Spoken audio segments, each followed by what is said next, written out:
Morning प्यारे। आज हम एक नए टॉपिक की शुरुआत करेंगे और टू द पॉइंट बातें करेंगे जहाँ से हमारे कॉम्पिटिटिव प्रॉब्लम्स बन रहे हैं। बस केवल उन्हीं सभी टॉप पॉइंट्स को हम लोग देखेंगे और चलते हैं नए टॉपिक की शुरुआत कर रहे हैं।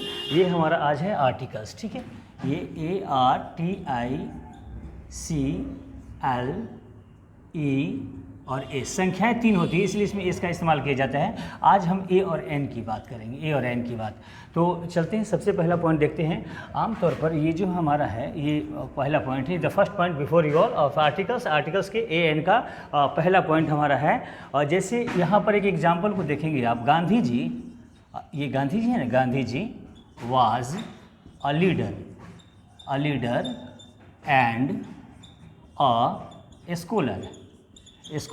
अब यहाँ देखेंगे, Gandhi ji was a leader and a scholar. Gandhi ji जो थे हमारे एक नेता थे और एक विद्वान भी थे। और यहाँ पर जैसा कि पिछले वीडियो में आप देखेंगे कि एंड का प्लेस वैल्यू क्या होता है, प्लस होता है, प्लस। तो ये प्लस हो गया और लीडर के पहले ए लगा हुआ है, ए लगा हुआ तो इनका वैल्यू कितना हुआ, 1 हुआ। और स्कॉलर के पहले भी ए है तो इनका वैल्यू कितना हुआ, 1 हुआ। यानी एंड का वैल्यू हुआ प्लस, लीडर के पहले ए है तो इनका 1 हुआ और स्कॉलर के पहले ए है तो इनका 1 हुआ। तो 1 + 1 = कितना हो गया, 2 हो गया। और यहाँ पर है क्या, गांधी जी हैं, यहाँ गांधी जी हैं। तो गांधी जी कितने हैं, एक हैं। और अगर मान यहाँ पर ऐसा पता चल रहा है कि गांधी जी की क्वालिटी कितनी है, 2 है। तो अगर ये 2 क्वालिटी है, एक लीडर का और एक स्कॉलर का, तो अगर मान लिया जाए कि अगर किसी सिंगल व्यक्ति के 2 क्वालिटी की चर्चा की जाए, if 2 qualities of a single person are expressed in that case we don't use articles 2 times for a single noun. एक ही नाउन के लिए 2 बार आर्टिकल का इस्तेमाल नहीं किया जाता है। तो इस अवस्था में आपको क्या करना पड़ेगा, अगर आप इस ए को हटा देते हैं तो यहाँ पर क्या ए है और यहाँ पर कुछ नहीं है, तो इसका वैल्यू कितना हो गया, 0 हो गया। तो 1 + 0 = कितना हो गया, 1 हो गया। अब गांधी जी क्या करेंगे, क्लिक करेंगे, अब आपकी सेंटेंस सही हो जाएगी। We don't use articles 2 times for a single noun. एक ही नाउन के लिए 2 बार आर्टिकल्स के इस्तेमाल नहीं किए जाते हैं। यहाँ गांधी जी है, was a leader and a scholar, तो यहाँ पर स्कॉलर के पहले हम ए का इस्तेमाल नहीं करेंगे। Gandhi ji was a leader and a scholar. अब देखिए, there a black and white horse is running. अब यहाँ देखेंगे, इसे भी समझेंगे। अब एंड का वैल्यू कितना हो गया, प्लस हो गया। ब्लैक के पहले ए है तो क्या है, 1 हो गया। व्हाइट के पहले कुछ नहीं है तो 0 हो गया। तो 1 + 0 = 1। अब आपका सब्जेक्ट सिंगुलर में जा रहा है कि प्लूरल में, सिंगुलर में जा रहा है, तो वर्ब आपकी क्या हो जाएगी, सिंगुलर हो जाएगी। ये हमारा नाउन भी हमारा सिंगुलर हो जाएगा और वर्ब भी आपकी सिंगुलर हो जाएगी। लेकिन अगर मान लिया जाए कि अगर थोड़ा सा केस में परिवर्तन करते हैं, अगर यहाँ भी एक आप इस्तेमाल कर देते हैं तो अब यहाँ हो जाएगा ब्लैक एंड अ वाइट। तो अब यहाँ 1 + 1 पे चला जाएगा, इसका वैल्यू कितना हो जाएगा, 1 हो जाएगा। तो 1 + 1 = कितना हो गया, 2। अब आपका सब्जेक्ट का वैल्यू कितना निकल गया, 2 निकल गया। तो इस अवस्था में अब जब ये प्लूरल में जाएगी तो इसको क्या, हॉर्सेस करना पड़ेगा, आपको हॉर्सेस करना पड़ेगा। और यहाँ वर्ब को प्लूरलाइज करना पड़ेगा, आर करना पड़ेगा। अब यहाँ कितने घोड़े का सेंस हुआ, 2 घोड़े का, एक उजला घोड़ा और एक काला घोड़ा और एक उजला घोड़ा। यानी इसका मतलब ये हुआ कि इस थीम पर आप चलेंगे, we don't use articles 2 times for a single noun. एक ही नाउन के लिए 2 बार आर्टिकल्स के इस्तेमाल नहीं किए जाएंगे। एंड का वैल्यू प्लस हुआ, ब्लैक के पहले ए को पुट करेंगे, वैल्यू 1 आया। व्हाइट के पहले ए को पुट करेंगे, वैल्यू 1 आ गया। 2 घोड़े का बहुत हो गया, एक काला घोड़ा एक उजला घोड़ा। तो यहाँ 1 + 1 पे चल जाएगा, 2 हो जाएगा। नाउन को प्लूरलाइज करना पड़ेगा, वर्ब को प्लूरलाइज करना पड़ेगा। But if you remove A from white before white, अगर व्हाइट से पहले से ए को रिमूव कर देते हैं तो एक ही घोड़ा होगा, काला और उजले कलर का होगा। तो यहाँ 0 हो जाएगा, 0। तो 1 + 0 = 1 हो जाएगा। अब इस अवस्था में आपको हॉर्स करना पड़ेगा, वर्ब सिंगुलर करना पड़ेगा, ये सिंगुलर वर्ब को करना पड़ेगा, वर्ब सिंगुलर हो जाएगी। तो we don't use articles 2 times for a single noun. इसी से रिलेटेड अब दूसरे पॉइंट की हम चर्चा करते हैं। अब देखिए, ये अगला जो पॉइंट है हमारा, तो he gave me answer to the question.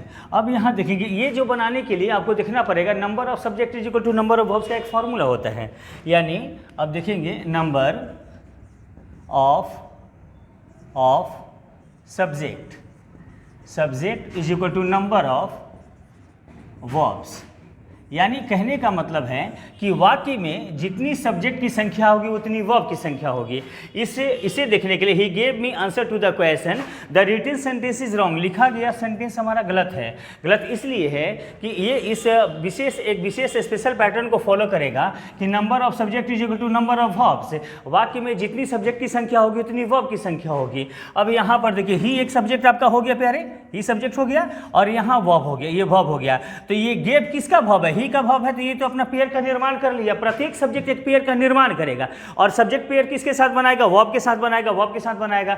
तो यहाँ पर एक सब्जेक्ट आपका हो गया, इनका वर्ब क्या हुआ? गेव हुआ, गेव, ही गेव मी, और ये ऑब्जेक्टिव केस हो गया आंसर। आंसर का क्लास क्या है? आंसर क्लास समझ रहे हैं ना, ये जैसे कि 8 क्लासेज है हमारे, 8 क्लासेज हैं, तो दुनिया के 1 मिलियन जो हमारे वर्ड्स हैं वो 8 क्लासेज में तकरीबन जो आंकड़े स्टैटिस्टिक्स हमारे ब्रिटिश लिंगुआ ने दिया, तो ये उसके अनुकूल आंसर का क्लास किस क्लास में? आंसर उत्तर देना। तो वर्ब हो गया हमारा, ये वर्ब हो गया।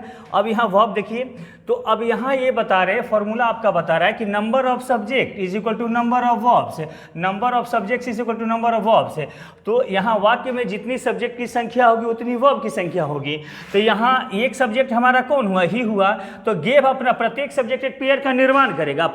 सब्जेक्ट पेयर का निर्माण किसके साथ करेगा? वर्ब के साथ करेगा। तो प्रत्येक सब्जेक्ट एक वर्ब लेगा, तो ही का वर्ब कौन हुआ? गेव हो गया, गेव हो गया। और मी तो खैर ऑब्जेक्टिव केस हो गया, आंसर भी वर्ब हुआ। तो अब इसके टू द क्वेश्चन हो गया आपका, ये प्रीपोजिशनल एक्सप्रेशन हो गया। तो ये एक्सप्रेशन कहीं भी रखे जा सकते हैं, इससे कोई फर्क नहीं पड़ता है आपको। तो ये आंसर। तो अब यहाँ पर देखा जाए, ये बता रहे थे कि जितनी सब्जेक्ट की संख्या होगी उतनी वर्ब की संख्या होगी। तो अगर इसके अनुकूल इसका तो वर्ब गेव मिल गया, लेकिन इसका तो कोई सब्जेक्ट नहीं मिला, तो सेंटेंस आपकी गलत हो गई। तो इस अवस्था में क्या करना पड़ेगा कि जितने सब्जेक्ट की संख्या होगी उतनी वर्ब की संख्या होगी। और अगर मान लिया जाए सेंटेंस में सब्जेक्ट नहीं आते हों, वर्ब आ जाते हों, तो उस अवस्था में उस वर्ब को नाउन बना दिया जाता है। तो जब नाउन बना देंगे तो आंसर का नाउन कैसे बना? उसके पहले जब ए और एंड पुट करेंगे तो वो नाउन बन जाएगा। अब जहां पर ये आंसर वर्ब था उत्तर देना, अब ये नाउन बन गया, उत्तर बन गया। तो अब आपका ये सेंटेंस क्या हो गया? करेक्ट हो गया, ये करेक्ट हो गया। यानी कैसे बनाइए? यानी वाक्य में जितनी सब्जेक्ट की संख्या होगी उतनी वर्ब की संख्या होगी। अगर एक से ज्यादा वर्ब आएंगे तो उस अवस्था में उनके पहले ए और एन जोड़कर उनको नाउन बना दिया जाएगा। तो he gave me answer to the question, ही ये सब्जेक्ट अपना वर्ब पेयर का निर्माण कर लिया, गेव का, तो अपना सब्जेक्ट वर्ब पेयर का निर्माण कर लिया। ये ऑब्जेक्टिव केस हो गया, आंसर का कोई सब्जेक्ट नहीं था, अर्थात उसके पहले ए और एन पुट कर दिया गया, उसको नाउन बना दिया गया, सही हो गया।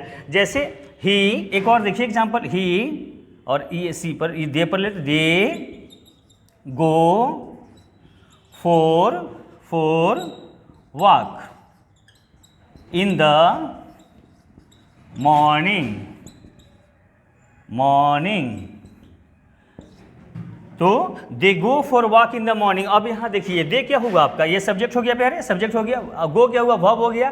तो ये तो अपना पेयर का निर्माण कर लिया, सब्जेक्ट वर्ब पेयर का निर्माण कर लिया। For walk in the morning, prepositional expression ये हो गया आपका।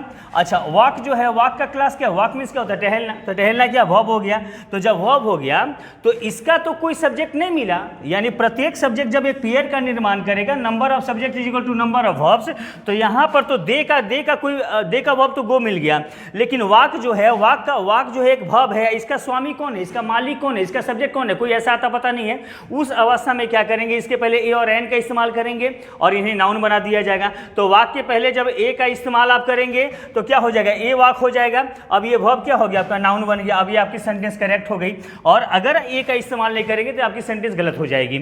यानी they go for a walk in the morning. अगर वो सेंटेंस में, अब मैं टोटलिटी में बोल रहा हूँ बात को, वाक्य में जितनी सब्जेक्ट की संख्या होगी उतनी वर्ब की संख्या होगी। Number of subjects is equal to number of verbs, यानी प्रत्येक सब्जेक्ट एक पेयर का निर्माण करेंगे। दे का साथ वर्ब गो हो गया, आपका पेयर का निर्माण किया। वाक यहाँ पर कोई इनका सब्जेक्ट नहीं था, इस अवस्था में उनके पहले ए और एन जोड़कर उसके नाउन बना दिया जाएगा। तो देखिए, इनको चलते हैं आगे। ये हमारे नेक्स्ट पॉइंट है, ये अब्रेविएशन। ये हमारे प्यारे शब्द संक्षेप होते हैं।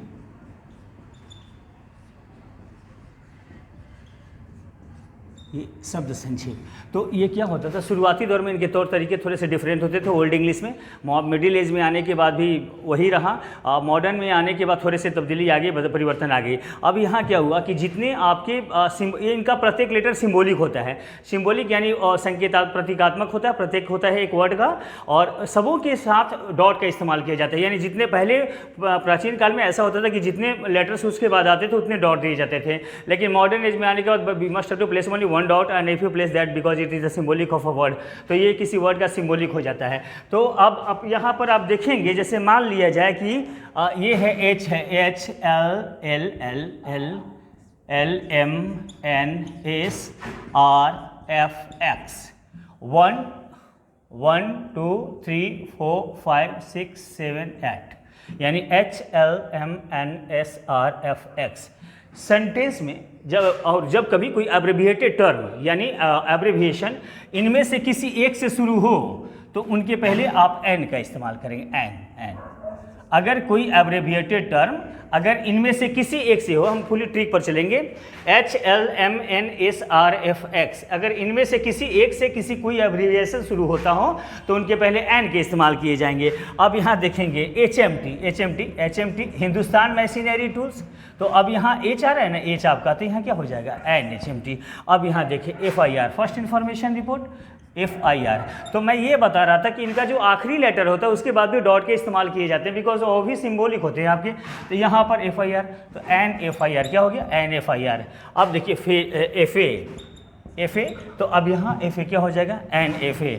यानी जितने होंगे आप सबों के साथ यहाँ पर इनसे शुरू होने वाले जितने भी आपके होंगे HLMNSRFX, इनके पहले N के इस्तेमाल करेंगे, N के इस्तेमाल, एक्सरे, तो अब यहाँ एक्स है ना आपका, तो यहाँ क्या करेंगे, एन करेंगे। यानी जितने इनसे शुरू होंगे एब्रिविएटेड टर्म्स सबों के पहले एन के इस्तेमाल किए जाएंगे। लेकिन एक और हमारा एब्रिविएटेड टर्म्स है, जैसे कि हम बात करें नाटो की बात करें, North America free tradition alliance, हम सार्क की बात करें, South Asian association for regional corporation, हम फिर आसियान की बात करें, association for South Asian ASEAN, ये हमारा association of South East Asian nations, हमारा आसियान है। फिर हम OPEC, organisation of petroleum exporting countries, हम ओपेक की। तो ये हमारा एक बात आप देख रहे होंगे यहाँ पर कि जैसे कि ये जो हमारा एब्रिविएटेड टर्म्स है, तो हम FA को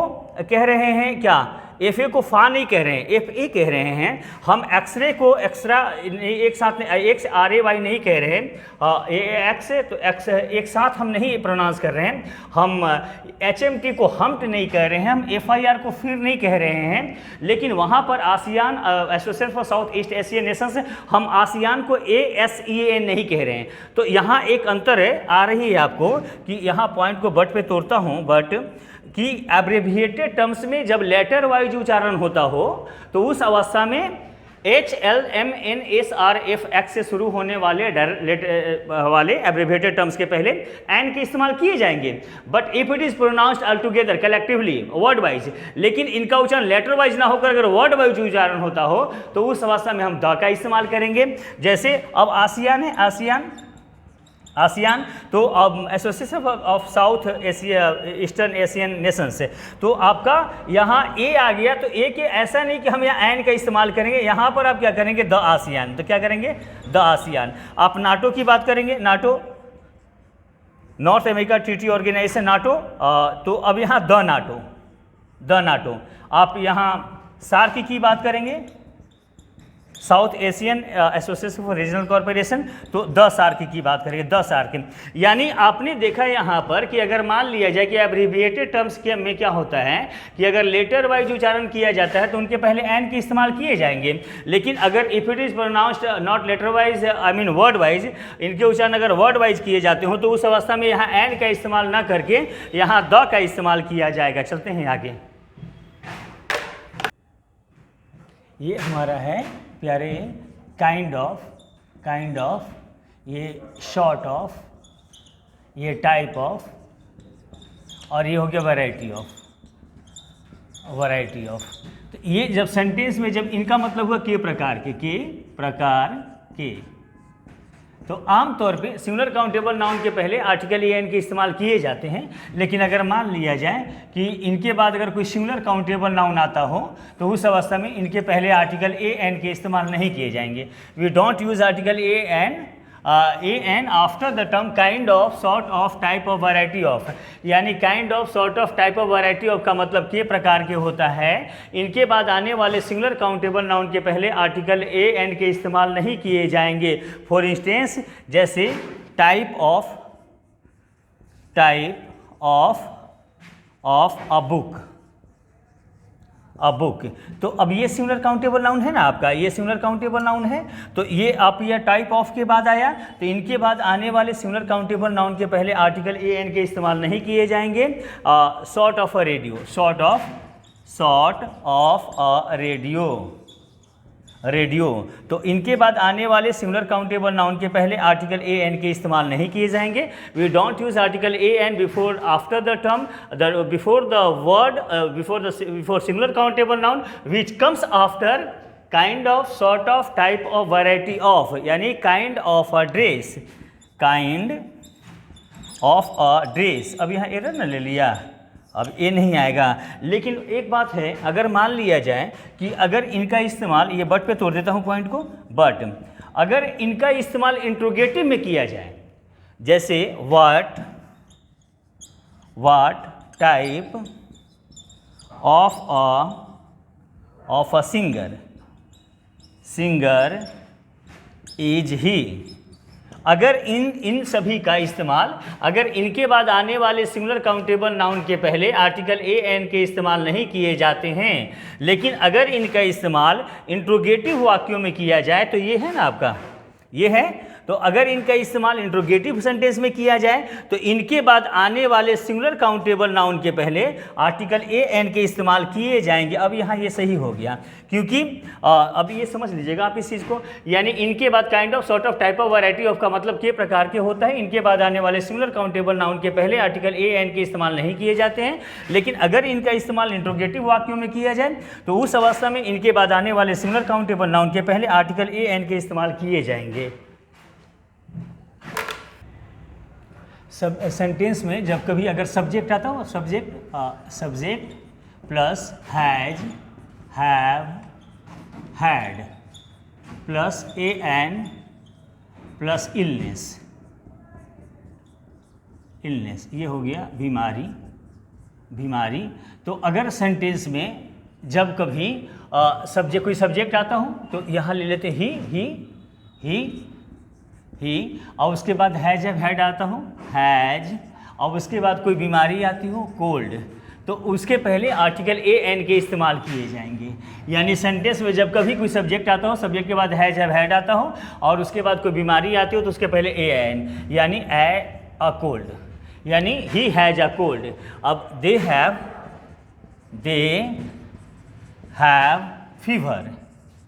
फीवर। तो अब यहाँ पर इनके बाद सब्जेक्ट के बाद आने वाले अगर हैज, हैव, हैड आते हों, उसके बाद कोई बीमारी आती हो तो ए एन लेंगे, तो दे हैव अ फीवर, यानी राम हैज हैड हेडेक, मुंडी सर में दर्द होना, हेडेक। तो अब यहाँ क्या हो जाएगा, इसके पहले ए और एन आ जाएगा। यानी इस स्ट्रक्चर पर किसी भी बीमारी को अगर मेंशन किया जाएगा, उस अवस्था में उस बीमारी के पहले आर्टिकल ए एन का इस्तेमाल किया जाएगा। आई हैव इंसोमिया,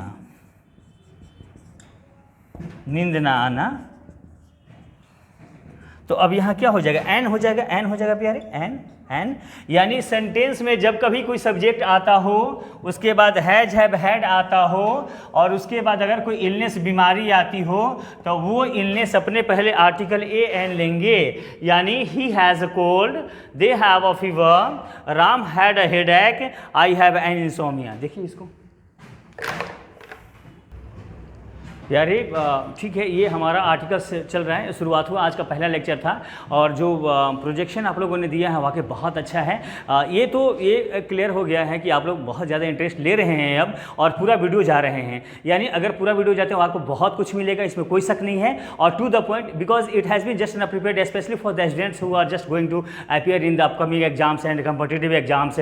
तो ये महज उन्हीं के लिए बेशक हम तैयार ही किए कि बहुत सारे आप ऐसे जाएंगे तो बहुत सारे डिटेल्स में आपको जानना पड़ेगा, बहुत सारी बातों को जानना पड़ेगा। हम उन सभी बातों से अलग हटकर बिल्कुल अपना ट्रिक पर टू द पॉइंट हम बात करके निकल रहे हैं और बेशक आप इनको थोड़ा सा औरों तक पहुंचा दीजिएगा और ताकि आप